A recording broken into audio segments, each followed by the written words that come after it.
다음은 모로코 관련된 그 속보가 들어와서 모로코에 지금 대지진이 있었다고 하죠.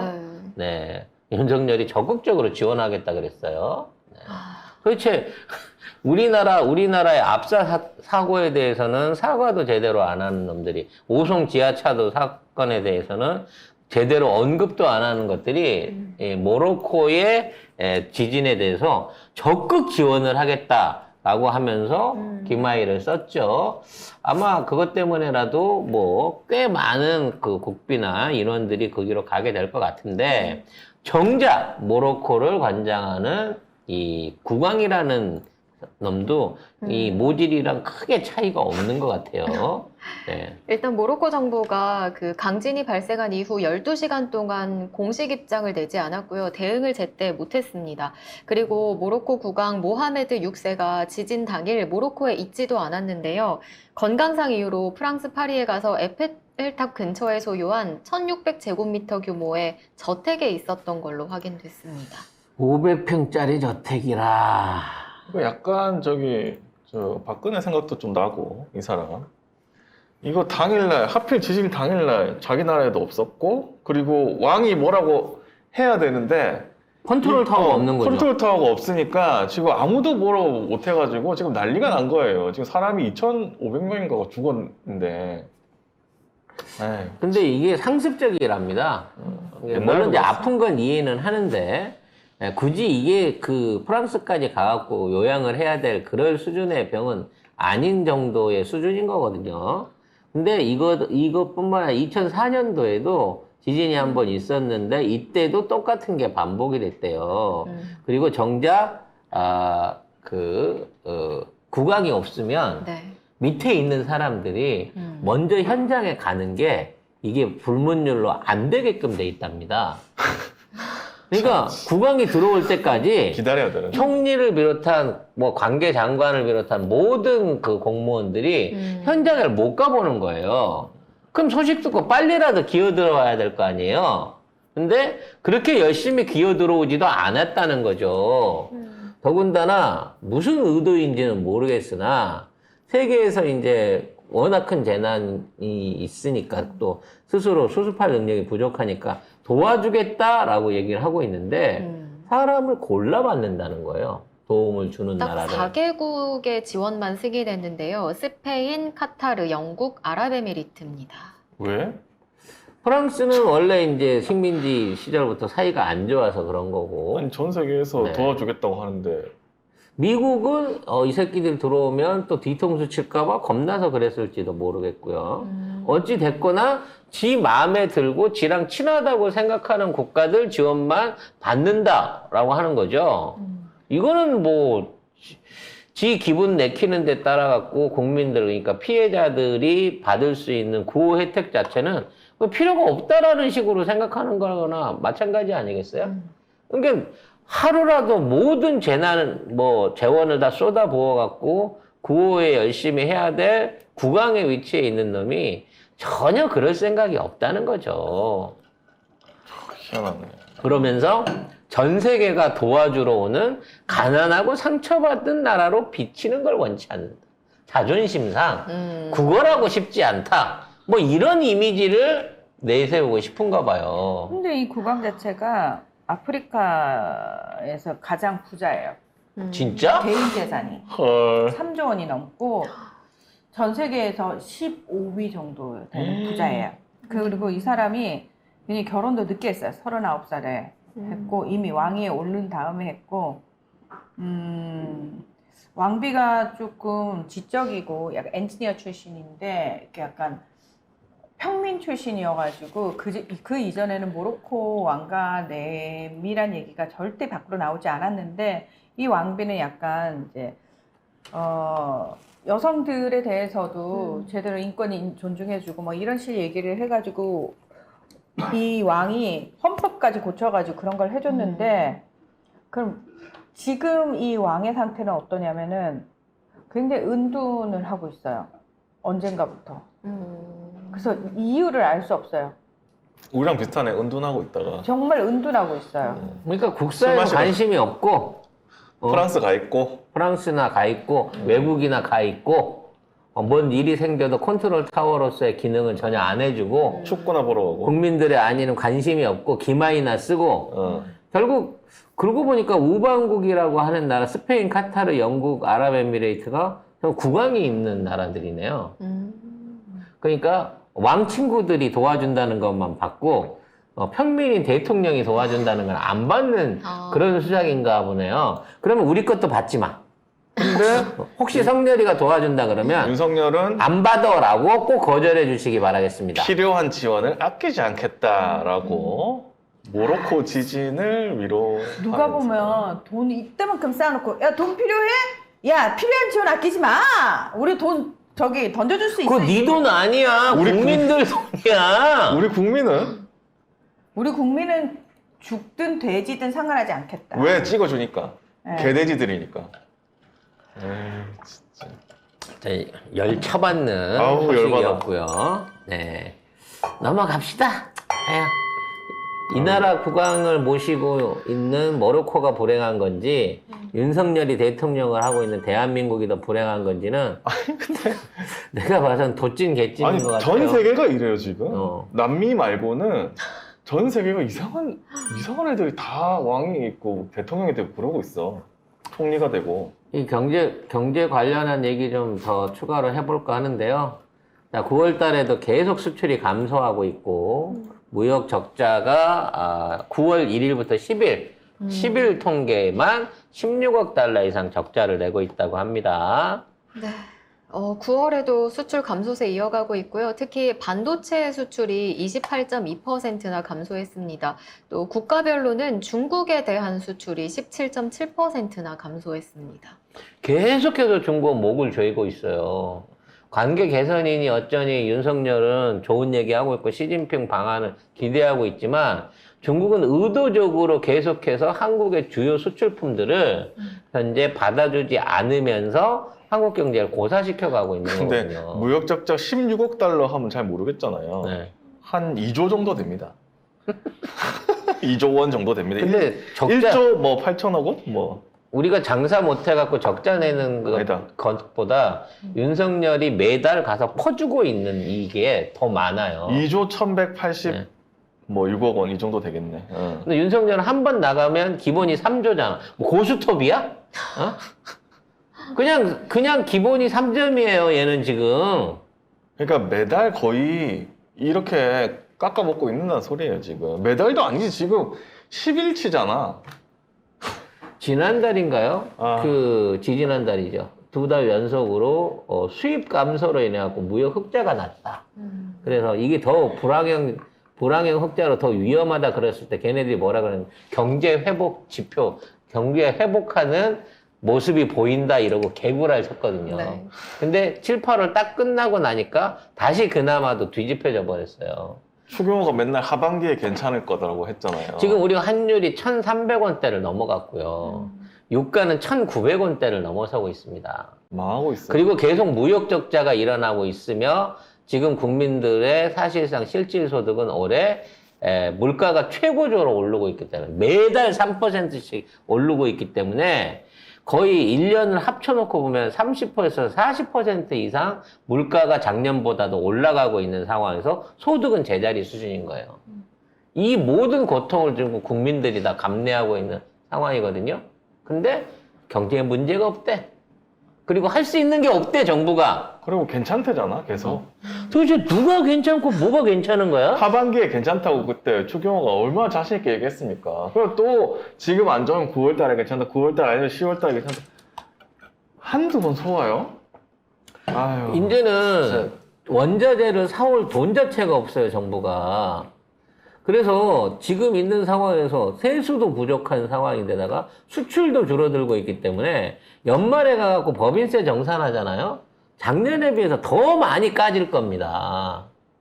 기업들이 다 적자 났다 그러고 세금 또 안 낼 거거든요. 그리고 법인세 인하하면서 뭐라고 했습니까? 기업 투자 채용을 늘릴 것이다 라고 했잖아요. 이 말도 안 되는 낙수 효과. 옛날에 이명박 때 이미 실패로 끝난 낙수 효과 얘기를 했잖아요. 현실은 아무것도 안 됐어요. 지금 대기업들이 오히려 채용을 줄이고 있습니다. 네. 네.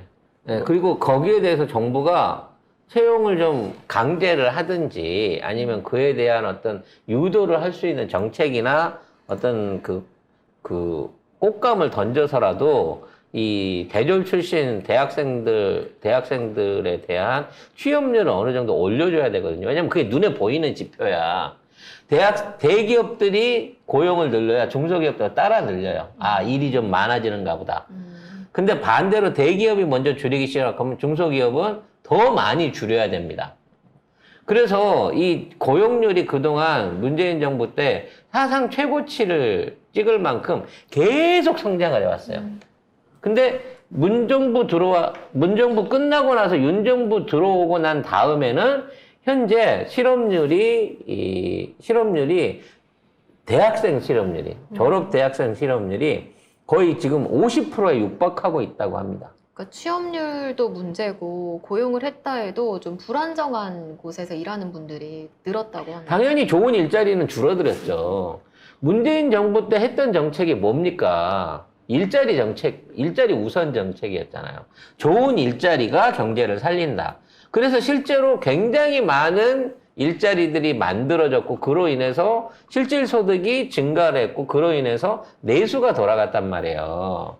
지금 대한민국 경제 하에 최소한 수출 경제로 먹고 사는 대기업들은 수출로 가기 때문에 아직까지 그 배고픔을 덜 느껴요. 근데 내수에 의존하는 기업들 같은 경우에는 지금 죽을 맛인 겁니다.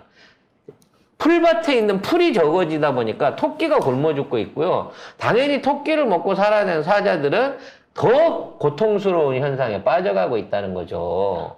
근데 이제 민들레 기사를 보면은 대기업의 65%가 신규 채용의 계획이 아예 없고요. 그 다음에 그 질이 안 좋아진다는 거, 정규직이 없어진다는 소리예요. 파견, 용역, 기간제만 뽑고 있고, 그리고 투자도 안 하고 있어요. 아니, 법인세 인하하면 이거 할 거라며. 아무것도 안 하잖아. 그리고 심지어 근데 그 전에 조사를 했는데, 법인세 인하해주면 투자 고용할 거냐라고 기업들한테 물어보니까 30% 정도만 할 거라고 얘기했어. 근데도 안 하고 있어요.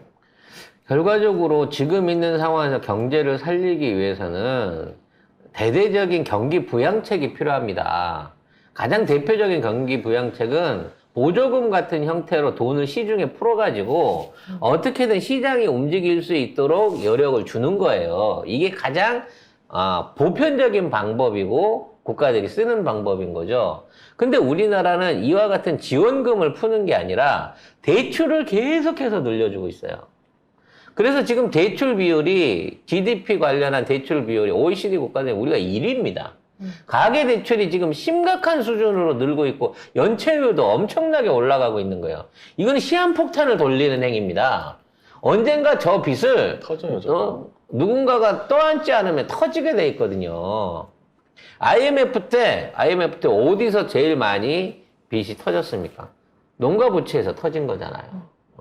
가장 밑에서부터 터집니다. 서민들과 중소기업들이 먼저 부도가 나고 먼저 무너지기 시작해요. 근데 그걸 방조하고 가만히 냅두잖아요. 대기업도 자연스럽게 무너집니다. 토끼가 없는 초원에서 그럼 사자가 풀 뜯어 먹을 수는 없잖아요. 근데 이런 상황에서도 정부는 내년에 법인세를 감세하는 거를 확대합니다. 그래서 보면 내년 국세 감면액이 77조 1천억 원, 올해 대비 7조 6천억 원 증가합니다. 그러니까 올해는 거의 70조 정도 감액을 해준 거고 내년에는 77조. 10%를 늘려서 77조를 깎아주겠다는 거예요. 네. 역대 최대 규모입니다. 그렇게 여유가 있습니까? 그렇게 그 돈이 남아 돌아요? 이 정부가? 뭐 하나 경제 지표가 좋아지는 게 없잖아요. 이게 어떻게 사람 하나만 5월달, 6월달 바뀌었다고 바로 6월부터 이런 식으로 나라가 망가지고 회복이 안 되고 점점 더 심해져 가고 있는 건데 여기에 대한 문제점을 지적하는 언론이라든지 전문가들이 하나가 없다는 거야. 심지어 기재부나 정부 관계자들은 전 세계적으로 다 그런 상황인 건데 우리가 할 수 있는 게 뭐가 있느냐, 이게 정부의 대책인 거예요. 그럴 거면 정부가 왜 필요해? 기재부 장관이 왜 필요하냐고. 세금은 왜 걷어? 세금 걷지 마. 그 세금 갖고 우리가 자체적으로 시장 살릴게 그러면. 어? 미친 나라가 가고 있어요 지금. 지금까지 전 세계 어떤 국가도 법인세를 깎아주거나 대기업이나 부자의 서민층의 세금을 깎아주고 낙수 효과를 누린 적이 없습니다. 세금을 안 내면, 세금을 깎아주면 남은 세금 갖고 부자들이 그 돈 가지고 떡볶이 사 먹으러, 순대 사 먹으러 시장으로 나온답니까? 말도 안 되는 소리예요. 아, 이거 옛날에 끝났어요. 사실 낙수효과 옛날에 끝났다고. 지금까지 자유민주주의 경제 체제하에서, 시장 경제 체제하에서 부자 감사에 의한 낙수 효과는 한 번도 생겨본 적이 없어요. 대려 부자 증세를 해갖고 부자들 세금을 60%, 90%까지 끌어당겨가지고 이걸로 갖고 서민들한테 쏟아 부었을 때 경제가 복원되는 사례들이 있었다는 거죠. 대공황 때 같은 경우는 미국이 살아난 게 그거예요. 서민들을 감세해주고 부자들한테 90% 세금 매겼거든요. 그 돈으로 살린 겁니다. 미국 경제도. 근데 그렇게 미제 좋아하는 대한민국에서 이걸 안 한다는 거죠. 너무 안타까운 사실이고요. 네. 이거를 뒤집을 수 있는 거는 결국은 정권 교체밖에 없습니다. 그것도 빨리 해야 됩니다. 너무 늦으면 늦을수록 이 감당이 안 될 빚잔치를 우리가 결국은 더 많이 떠안아야 된다는 거죠. 올해만 해더라도 이미 작년 올해만 하더라도 200조 이상의 나라 빚이 더 생긴 거고요. 150조라며 지금. 그 올해 것만. 올해 것만. 작년도 것까지 합치면 절반 합치면 200조가 넘는 빚이 이미 추가로 생긴 거고요. 가계부채나 이런 것까지 합치면 600조 이상의 빚이 생겼다는 거예요. 도대체 그 돈은 다 어디 갔죠? 이해가 안 됩니다. 그럼 우리가 갚아야 되는 거잖아. 그렇죠. 결국은 국민들이 갚아야 되는 거죠. 그러니까 그 기업들도 그렇고 정부도 그렇고 이 짜증나는 게 뭐냐면 기업들이 경영 활동을 잘못해놓고 노동자를 잘라요. 그런데 지금 정부도 지가 잘못해놓고 국민들한테 허리띠 졸라매라고 하잖아. 이거는 그냥 양아치들입니다, 그냥. 국민들한테 허리띠 졸라매라고 그러고 다른 나라에 가서는 돈을 막 플러팅하고 있잖아요. 그러니까. 3조 원도 주고. 아니 차라리 물건을 주라니까 3조 원 어치? 뭘 줘요? 그러면 내수라도 살지. 국내에 있는 거 초코파이라든지 국내 르카포나 프로스펙스 같은 거 막을 시스템이라는 게 없나요? 라고 하셨는데 막을 시스템마저도 다 한편 먹었잖아요. 검찰, 언론, 대기업, 다 한편 먹었잖아요. 법무법인 네. 이런 애들이 지금 이 모든 경제 정책을 끌고 가고 있는 거예요. 원래 서로 견제하는 역할을 하라고 있는 것들인데 다 시간이 지나면서 자기네들끼리 카르텔화 돼가지고 한 편을 먹어버리니까 견제가 안 되잖아요. 그리고 이렇게 빼돌린 세금, 이렇게 빼돌린 특혜 이걸로 날아가고 있는 세금들 안에서 조금씩 다 떡고물들을 챙기고 있는 놈들이라니까. 그러니까 얘네들은 돈을 벌어가지고 국민들을 나눠주고 국가를 부강하게 하는 것보다는 나라에 있는 국부를 팔아먹으면서 그 안에서 이득을 챙기는 게 훨씬 더 이득이 크다는 걸 알고 있는 정말 존벌레, 기생충, 암 같은 것들이에요, 이것들은. 그러니까 일본한테 어떻게 나라를 팔아먹을 수 있지? 이완용 혼자서 했을까? 아니요. 이완용과 뜻을 합친 수많은 그 당시 지금하고 똑같은 상황들이 벌어졌겠죠. 이완용도 법조인 아닙니까? 네. 아니 그래서 그럼 우리는 어떻게 해야 돼요? 결국은 민중들이 늘 나라를 구하고 살렸잖아요. 지금도 똑같은 거예요. 왜 시민이 해야 돼요? 아니 우리나라니까요. 우리가 신경을 안 쓰고 자 이제 우리는 대의민주주의니까 우리가 뽑아놨으니까 우리 투표 일단 잘했으니까 알아서 하세요 하는 순간 저것들이 다 도둑질을 하고 있더라는 겁니다. 그래서 시민들의 역할은 단순히 나 투표해서 잘 뽑아놓는 거 이것도 굉장히 중요한 역할이죠. 무엇보다 내가 뽑은 놈들이 잘 하고 있는지를 계속 감시해야 되는 거고 플러스 언론한테 감시하라고 이제 와치독을 세워놨더니 이것들이 애완견이 돼가지고 꼬리를 살랑살랑 흔들면서 오히려 주인인 시민을 물고 있는 상황이잖아요. 도둑놈한테서 뼈다구로 얻어먹고 있으니까. 자, 그렇게 되면 어떻게 됩니까? 와치도 죽여야죠. 그걸 누가 해야 돼요? 그거 꼭 시민들이 해야 된다는 겁니다. 근데 제가 볼 때 이렇게 하다가 자기네들끼리 죽습니다. 아니 자기네들끼리 죽기야 죽겠죠. 근데 그걸 시민들은 고통스럽게 그걸 그럼 죽여주세요 이러고 기다리고 아니요. 이제 그러면은 그 전까지는 우린 몰랐어요. 우리가 뭘 해야 될지 모르겠고 그냥 이완용 같은 놈만 안 나타나면 되겠지라고 생각했는데 그게 아니었다라는 걸 우리가 확인하고 있는 거잖아요. 그러면 이제 우리 뭐 해야 돼요? 시민들이 하나부터 열까지 다 해야 돼요. 우리가 그렇게까지 해야 돼요. 네, 그렇게까지 해야 돼요. 그렇게 하지 않는 순간 정말 하는 순간 나라가 넘어가고 하는 순간 극우 일베들이 나라를 장악하는 이런 상황들이 벌어진다니까요. 이것들이 국가 안에서 빼먹을 수 있는 돈이 떨어지게 되면 마지막으로 선택하는 게 대공황입니다. 대공황을 통해서 세상의 모든 자산의 가치를 폭락을 시키죠. 그래서 이 대공황을 이기기 위해서 자본이 필요했을 때 그때 숨겨놨던 돈으로 그 자본들을 풀어가면서 사람들의 영역과 사람들의 자산을 또다시 훑어먹는 게 대공황의 순환인 거예요. 100년마다 이렇게 대공황들이 일어났었거든요. 근데 우리는 잘 나가다가 2년 만에 지금 대공황의 직전에 와 있는 겁니다, 지금. 정말 좆바가로 가고 있는 거죠.